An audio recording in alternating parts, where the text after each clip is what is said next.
Olá, pessoal. Eu estou aqui me dispondo a responder algumas perguntas de vocês e acho que são questões muito importantes, antes, assim, muito pouco ventiladas, e a gente está aproveitando aí, né, o mês do suicídio, combate ao suicídio, para poder falar de coisas que muitas vezes ficam veladas, né? E o que é falar? Falar é desmitificar, né? Falar é criar possibilidades de prevenção, tá? Espero que possa ajudar vocês, estou à disposição e eu acredito muito que o caminho é a informação e a prevenção. Bom, então, não há dúvida que a gente tem tido um avanço muito grande na tecnologia, na medicina, nas pesquisas, na internet particularmente, e isso é um boom na comunicação.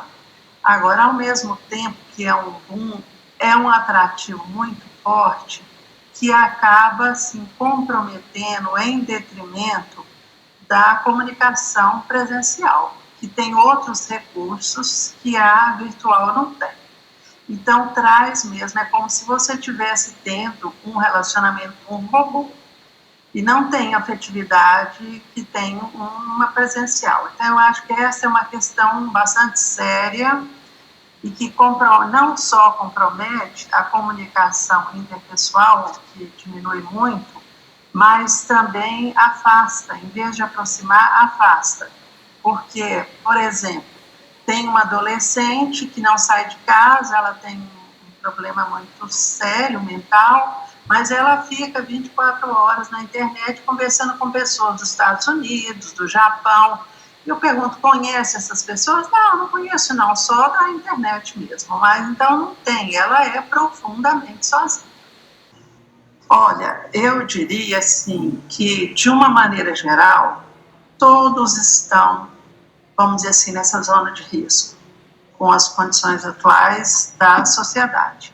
Agora, em questões diferentes, tipo assim, os idosos estão muito vulneráveis, porque estão muito sozinhos, porque estão vivendo mais, muito mais, mas com limitação, estão muito propensos à depressão, eles são muito, assim, descartados, na maioria das vezes pela família ou pela sociedade em geral. Agora, os jovens estão muito vulneráveis também, porque eles vão à procura, assim, do prazer imediato, de solução rápida dos problemas, de ter tido muita coisa que as outras gerações não tinham, muito mais do que precisam. E aí a primeira frustração que vem, tipo, o namorado brigou com ele, é comum, assim, tentar suicídio, porque não tem recurso para lidar com frustração. Esse é um grande problema dessa geração. Os pais não estão conseguindo ensiná-los a lidar com frustração. Agora, a última que eu vou dizer, que são as crianças pequenas, os bebês, eles estão numa faixa privilegiada, eu diria, porque hoje já se fala de saúde mental do bebê, de depressão do bebê, de condições que possam prevenir, e qualquer coisa feita nessa faixa etária, estou falando do ponto de vista psíquico, de crianças pequenas, elas são preventivas para os distúrbios do adulto futuro. Porque os adultos, os distúrbios do adulto, todos começam na infância, só que não havia, por exemplo, a psiquiatria da infância, a psiquiatria do bebê, a abertura para se procurar uma ajuda nesse sentido. Então, acho que essa faixa etária está um pouco mais preservada. Eu diria que é importante não a religiosidade, mas o exercício da espiritualidade. Isso é um consenso já há alguns anos de que nós temos, assim, o lado da saúde, que eu estou dizendo, da saúde física, da saúde psíquica e emocional, e a saúde espiritual tem ficado para trás. Então, já tem uns 10 anos aproximadamente, ou mais, que se tem pesquisas, palestras, seminários, publicações. Então, não é achismo mais. A espiritualidade é um componente da pessoa. E quando ela adoece, particularmente transtornos mentais, tem um componente espiritual que precisa ser visto com mais cuidado. Eu não estou dizendo que não precisa de remédio, que não precisa de terapia, não, é como se fosse um tratamento, uma falta aí adicionar à espiritualidade. Agora, a religião é uma coisa muito de foro íntimo, né? Eu acho que cada um deve manter a sua religião, mas assim, no sentido de um exercício regular, de uma leitura edificante, de certos cuidados de proteção. Basicamente, eu diria que é isso. Bom, o transtorno bipolar, ele era denominado, até um tempo atrás, como uma psicose. E hoje a gente sabe que não é mais, não tem a característica de uma psicose propriamente dita. Na realidade, ele tem uma polaridade, por isso que é transtorno bipolar. Então, a pessoa que tem o transtorno bipolar, ela oscila entre momentos de profunda depressão e que se transcorrem aí alguns meses, ou dependendo do tratamento, e que depois vai para o outro polo, que é excitação, desinibição, aceleração e achando que a vida está linda, maravilhosa. Porque quando se está depressivo, para ninguém está lindo, maravilhoso. Agora, quando se está maníaco, que é o outro polo, a pessoa às vezes até perde a noção de que ela não está bem. Às vezes ela acha que está ótima, porque ela estava deprimida, não está mais e não quer tomar remédio, porque acha que não precisa. Então, é um estado, às vezes, mais difícil de lidar, assim, em termos de tratamento. A depressão, ela é mais, eu diria, sofrida do que a fase maníaca, mas ela é mais situacional, na realidade, da vivência de cada um. Agora, a mania não, há até um sentimento de grandeza, de achar que pode tudo, sair comprando tudo, gastando mais do que tem. Agora, essa oscilação, ela varia muito ao longo do tempo. Tem uma pessoa, por exemplo, que tem um episódio de mania, um episódio de depressão em seguida, e nunca mais teve mania, só teve depressão. Mas é bipolar. Se passa pelas duas fases, é bipolar. Em diversos arranjos, porque há um leque muito grande de tipos, de formas de apresentações. Agora, se tem cura, eu diria assim, que a maioria das doenças físicas, emocionais, é crônica. Eu pergunto, você cura diabetes? Você cura hipertensão? Você cura transtorno bipolar?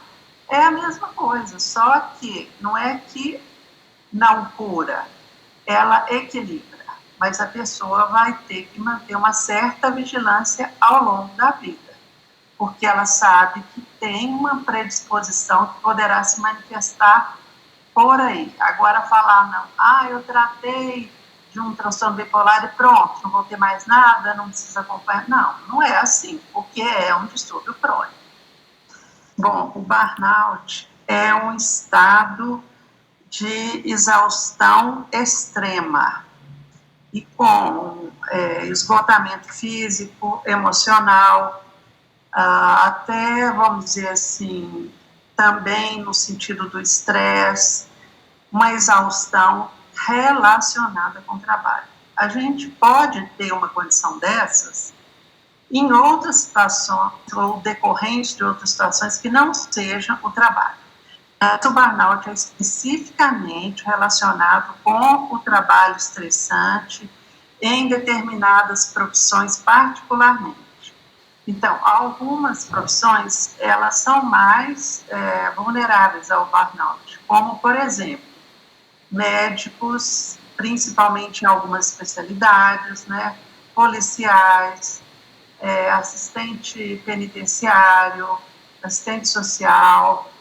Agora, não tanto só a profissão em si, mas também há um estado de cobrança muito grande no trabalho, exigência muito grande no trabalho, pressão muito grande no trabalho, demanda muito grande no trabalho. Então, isso chega a um ponto que leva a um estado de exaustão. Agora, a questão com a depressão, poderá se associar à depressão ou não. Agora, como distinguir, eu diria assim, é até difícil falar, porque o profissional é que tem que ter esse know-how, porque o burnout, ele pode, inclusive, evoluir para uma depressão grave, mas aí seriam as duas coisas, a depressão e o burnout. E a depressão, ela nem sempre vem com burnout. Eu diria que aqui é como se fosse o que a gente chama de comorbidade, quer dizer, uma morbidade que vem associada a essa primeira, o que é muito comum, isso é muito difícil ter uma coisa, vamos dizer assim, burnout puro, ou depressão pura, ou TDAH puro, é muito difícil, porque geralmente vem associado a ansiedade, outras coisas, né? Mas a maioria das vezes é porque vem junto, uma coisa levando a outra. Bom, todos nós, independente de sermos bipolares ou não, temos uma oscilação normal do humor. Não é possível estar sempre alegre, saltitante, e também, aí teria alguma coisa errada, ou também não é legal, assim, estar para baixo o tempo todo, seria depressão. Mas a depressão, para se diagnosticar como depressão, teria que ter uma duração mais ou menos contínua de pelo menos um mês. Agora, você pode ter, todos nós temos, questões pontuais, momentos pontuais de tristeza, de ficar desanimado, principalmente se há um fator determinante.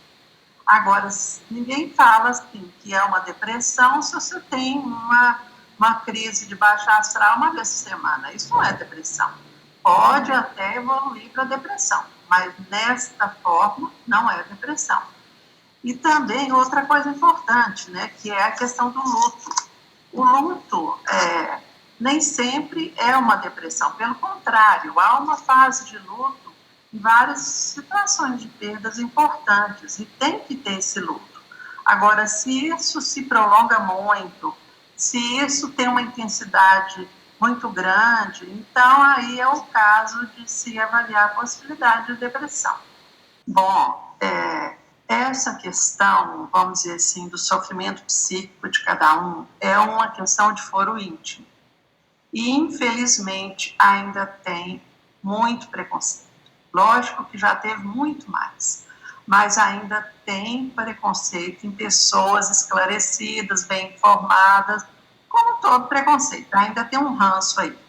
Então, eu penso assim, essas questões a gente deve e precisa compartilhar, mas com pessoas da sua confiança, com pessoas da sua convivência e que possam te acolher sem julgar, sem estigmatizar, sem complicar mais, porque já está complicado.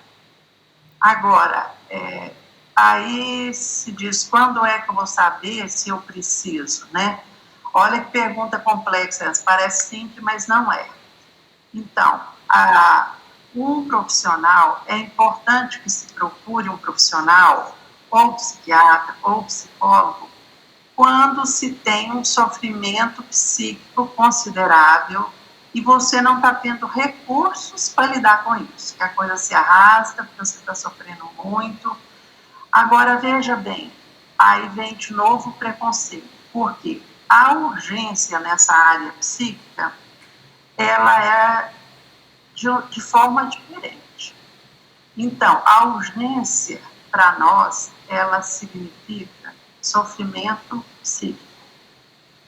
E ninguém está morrendo quando tem sofrimento psíquico. Pode até morrer no final das contas ou tentar se suicidar, mas no início é um sofrimento psíquico que, para as pessoas que não têm muita compreensão, é muito banalizado.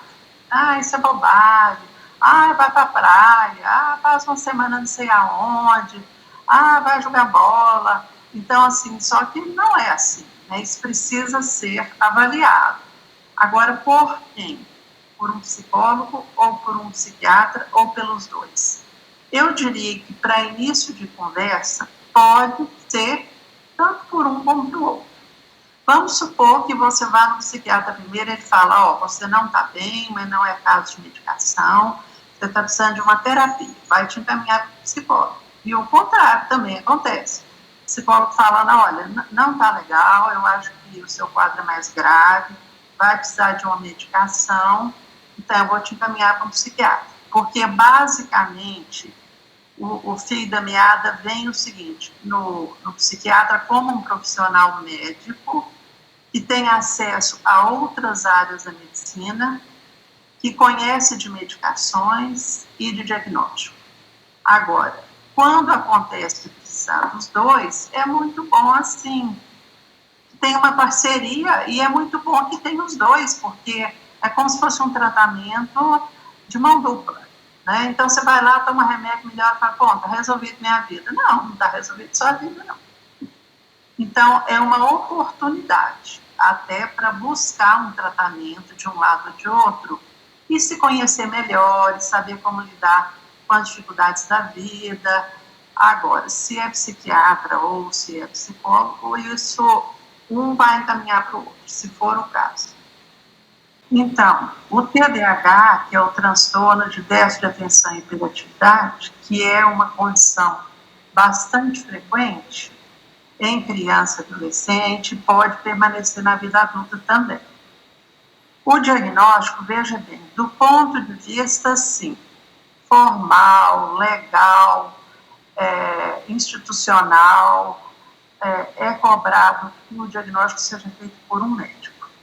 Agora, não significa que o psicólogo não tenha conhecimento e informação para suspeitar do diagnóstico. E como pressupõe o uso de medicação, de toda maneira vai ter que ser encaminhado para o psiquiatra. Mas é muito comum, assim, a professora suspeitar, ou a psicóloga, porque a família levou primeiro no psicólogo, mas aí vai acabar caindo no psiquiatra. O ataque de pânico, quando ele acontece, ele é bastante grave, não no sentido, assim, de risco de vida, porque ninguém nunca morreu de pânico, nem de crise de ansiedade. Mas para a pessoa que está vivendo, a sensação muitas vezes é de morte iminente. Daí o desespero. Agora, como ajudar? Primeira coisa, essa pessoa deverá estar em tratamento. E tem sido usado até uma medicação que a pessoa usa no momento da crise, porque é desesperador. Agora, alguém que esteja junto e que queira ajudar, eu diria assim, que não tem como querer desqualificar aquele sintoma, porque para aquela pessoa ele é real, ele é desesperador. Tentar explicar, não, mas você está no lugar aberto, mas você está sentindo falta de ar, mas a pessoa está sentindo falta de ar, porque é uma questão, vamos dizer assim, mental, não é uma questão real. A pessoa sabe que ela não vai morrer, que isso, que aquilo, mas ela não deixa de entrar em desespero. Então, eu diria que seria mais o papel de uma pessoa que está junto, mas é de acalmar, de conversar, sem criar um embate, dizer que você entende, mas que vai passar. Agora, nada de querer, assim, dar um dado de realidade para ela, porque não vai funcionar. A pessoa, ela tem o dado de realidade preservado, só que ela não tem controle sobre essa emoção, essa explosão de emoção. Então, a gente fala assim, que a pessoa tem a racionalidade, mas na hora que pega, não tem racionalidade que funciona. Bom, então, como identificar? Eu diria assim, que não precisa ter vamos dizer assim, um livro de psicopatologia para identificar, não. O leigo, e deve continuar leigo, porque as pessoas da família não têm que ser psi para poder ajudar o outro. Ele vai identificar principalmente pela mudança de padrão. Se era uma pessoa que era muito retraída, muito quieta, e de repente começa a falar demais, dormir mal, Então, se é uma mudança de padrão, quem está mais próximo, família, os amigos, é que vão identificar. Porque às vezes a própria pessoa identifica, mas assim, não sabe se é assim mesmo, não sabe se precisa fazer alguma coisa. Então, é muito importante o papel de quem está próximo desta pessoa e que tenha confiança desta pessoa. Porque uma coisa é você chegar para uma pessoa que você mal conhece e falar, olha, cara, você está precisando de um psiquiatra. Ele vai falar, está precisando de um psiquiatra é você, meu filho, eu não estou não. Então, essa pessoa tem que ser uma pessoa próxima e é um papel da família e dos amigos. Agora, como ajudar, eu acho que é, primeira coisa, conversando. Conversando, abordando com cuidado, anotando que a pessoa não está muito bem, você já pensou em procurar uma ajuda, que você estaria disposta a ir com essa pessoa, no profissional, que você conhece uma pessoa que passou por uma coisa assim, mas hoje está bem. Então, assim, não é muito complicado não, tá? E lógico que sem impor, porque não tem como impor uma questão dessa natureza. Ah, não quero, eu resolvo sozinho. Conheço uma pessoa que está nessa situação, está depressiva, então, posso te indicar um psiquiatra. Ah, não quero não, porque eu dou conta de resolver sozinho. Então, não tem como ajudar, né? Tem que esperar ela ver se dá conta mesmo, se não dá, vai pedir ajuda mais lá para frente. Se perde um tempo precioso. Agora, essa questão do gatilho, eu diria assim, o gatilho não é só para distúrbios mentais, é para qualquer situação constrangedora, é um posicionamento invasivo, coercitivo, assim, autoritário. Isso pode ser um gatilho. Uma pessoa que já não está bem só pode ficar pior, né? Porque você chega para ela e fala, nossa, você está muito mal e tal, e você não foi no médico até hoje, por quê? Entendeu? Tipo assim, desqualificando a pessoa. Né? Isso é um gatilho para muita coisa. Veja bem, uma pessoa que está com depressão, ela tem, na maioria das vezes, uma autoestima baixa naquele momento que ela está com depressão. E ela tem uma visão pessimista do mundo. Então, assim, é como se ela visse tudo cinza, preto, e como se tudo pior do que realmente é. Agora, a pessoa que convive com ela tem que entender um pouco isso, assim, que não é hora de ficar medindo força com essa pessoa para dizer o seguinte, não, que dia lindo, vamos fazer uma caminhada, aquilo que eu já falei, que vale também, né? A pessoa que está com depressão grave, ela não sai nem da cama, como é que ela vai fazer uma caminhada, andar com os cachorros? Não vai, entendeu? E às vezes as pessoas ficam insistindo e falam, não, mas isso é bom para depressão, atividade física é bom para depressão, e é mesmo, mas se a pessoa quer, né? Porque se você vai arrastado e fala, não vou, chego ali, não dou conta, não estou com cabeça para isso, tem que ser respeitado, né? Agora, sempre procurar falar com transparência. Porque é isso que eu estou dizendo, né? Que a pessoa depressiva, ela está vendo tudo pior do que é, não adianta eu falar assim, não, mas está tudo lindo, maravilhoso. Não, você vai dizer, olha, realmente o dia está bonito, mas você não está sentindo assim, porque você não está bem. É uma transparência, assim, que eu não desqualifico o que ela pensa, mas eu traduzo um pouco. O mundo não está bem assim, não, viu? O mundo está bem, é você que não está bem, mas você vai voltar a estar bem, né? Como é que chama aquela hiena de um desenho que ela só reclama, fala, Deus, céus, não sei o quê. É uma típica depressiva. Céus, entendeu? Tipicamente, tudo tá nuvens negras, né? Mas, basicamente, é isso.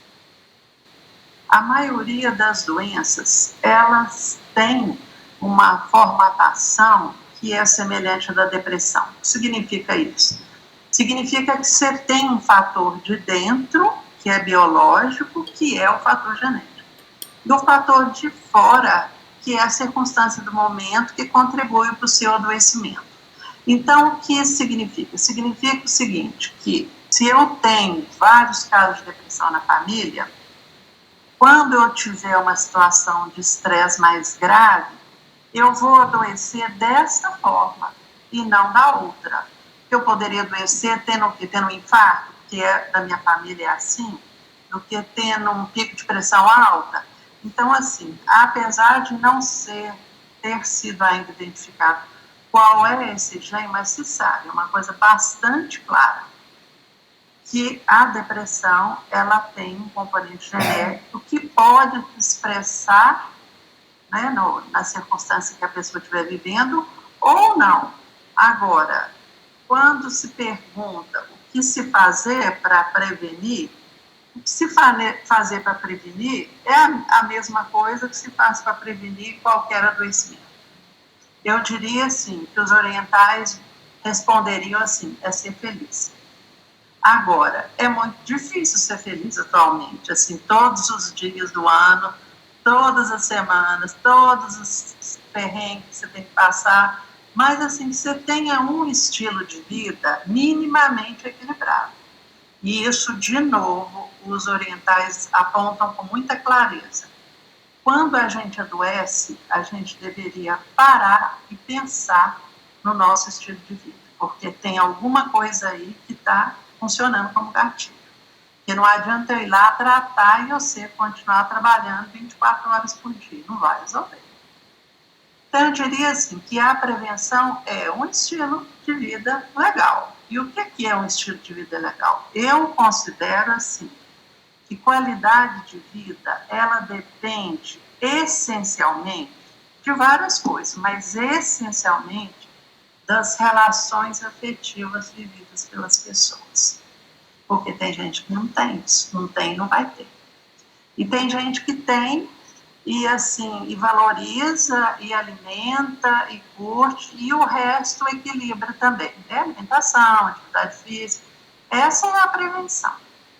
Por isso que os orientais falam em ser feliz, porque eu acho que ser feliz, para mim, passa pela relação afetiva.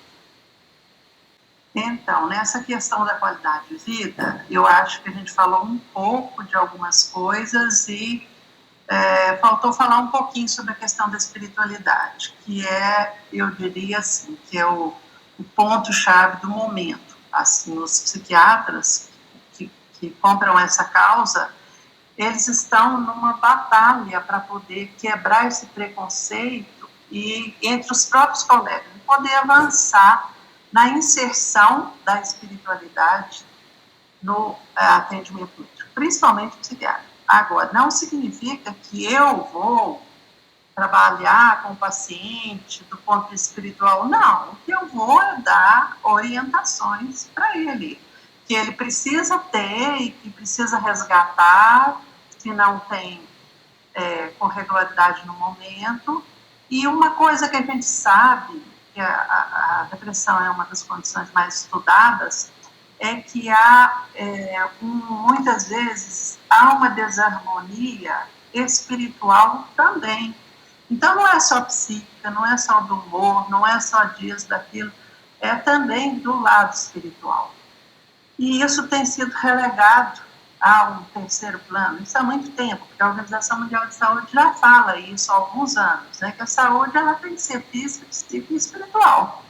Mas o espiritual ainda não entrou na cabeça de muita gente, que acha que isso é coisa de espiritismo. Não é coisa de espiritismo. O espiritismo tem estudado um pouco mais isso, porque é mais propenso e está trazendo, assim, muitos argumentos, né?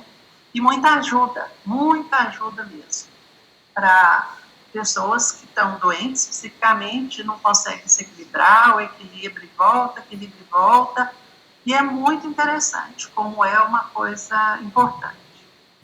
Então, veja bem, a depressão, ela tem um correspondente que é neuroquímico, que é relacionado com os neurotransmissores. Daí, porque medicação funciona e funciona bem.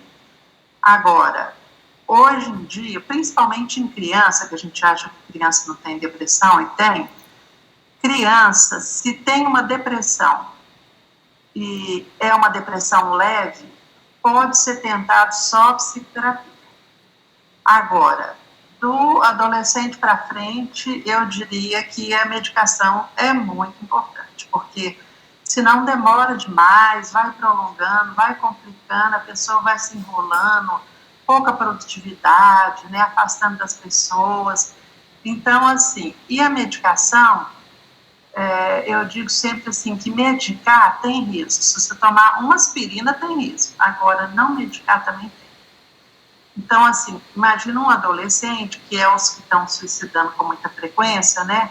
Se você não medica, eu já vi até o relato de um caso nos Estados Unidos. Você não medica e o cara suicida ou tenta suicídio, lá nos Estados Unidos, eles vamos dizer, acionam o médico por tudo, né? A primeira coisa que o perito pergunta, por que não medicou? Entendeu? Então, não tem como, né? Eu acho que é uma arma muito importante, que a gente não tinha isso há 40 anos atrás, não tinha esse tanto de opção que a gente tem. É uma opção segura. Agora, tem poucas exceções, que é criança com depressão leve, porque se for moderada para mais, vai medicar também. Eu não sei se a pessoa que perguntou, ela está se referindo à compulsão ou a transtorno obsessivo compulsivo, que é uma coisa semelhante, mas não é igual. De toda forma, assim, o transtorno obsessivo compulsivo, ele tem esse componente genético, familiar, como a maioria das doenças tem. E vão deflagrar com as circunstâncias da vida, né? É muito relacionado, assim, o obsessivo compulsivo com ansiedade. Agora, o tratamento, existe tratamento, sim, eficaz, normalmente é antidepressivo, um antidepressivo que tenha ação antiobsessiva, que não são todos, e psicoterapia. Então, isso é uma vertente interessante, uma conjunção interessante. Não é um quadro grave, assim, para a pessoa, mas dependendo da intensidade, pode ser. E tem tratamento de todo jeito, assim, vários tipos de terapia, tem várias medicações possíveis que dão bom resultado. Então, é possível, sim, ter uma solução. Bom, sinais de que a pessoa estaria em risco para o suicídio. Essa pergunta é uma pergunta de vestibular da USP, entendeu? Porque é muito difícil para responder essa pergunta. Por quê? Eu falo assim, aquelas pessoas que ameaçam, que fazem aquele estardalhaço, geralmente você põe um pé atrás assim, porque quem quer morrer mesmo não sai avisando não, entendeu? Agora, você, num primeiro momento, você tem que considerar.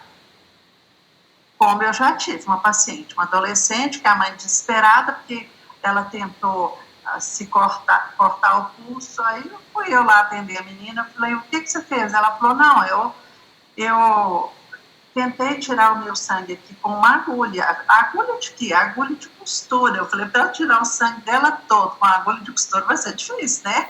Então, acho assim, não posso afirmar que ela não queria morrer. Talvez tivesse um outro objetivo, essa atitude dela. Agora, quem não está bem deve estar na mira da família o tempo todo. Mas isso é tão difícil, porque mesmo que esteja, a pessoa, estou lembrando de um caso que eu ouvi de um professor lá de São Paulo. Ele acompanhava um adolescente de 17 anos e há muito tempo em psicoterapia. E aí o adolescente foi lá e falar para ele que ele era uma família de poder aquisitivo alto, estava indo para a Europa estudar violino. E o psiquiatra achou muito legal, porque era um menino esquivo, calado. Agora, no dia seguinte, ele viu pelos jornais que o menino suicidou.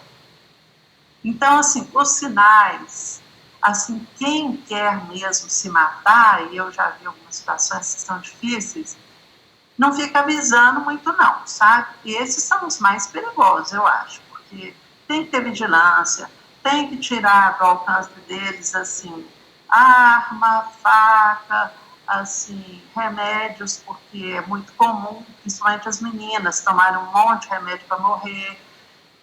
Então, assim, os sinais que tem que se atentar é que não está bem, não deixa sozinho muito tempo, porque há uma coisa muito interessante, que as mulheres tentam mais que os homens, mas os homens concretizam mais, porque eles são mais agressivos.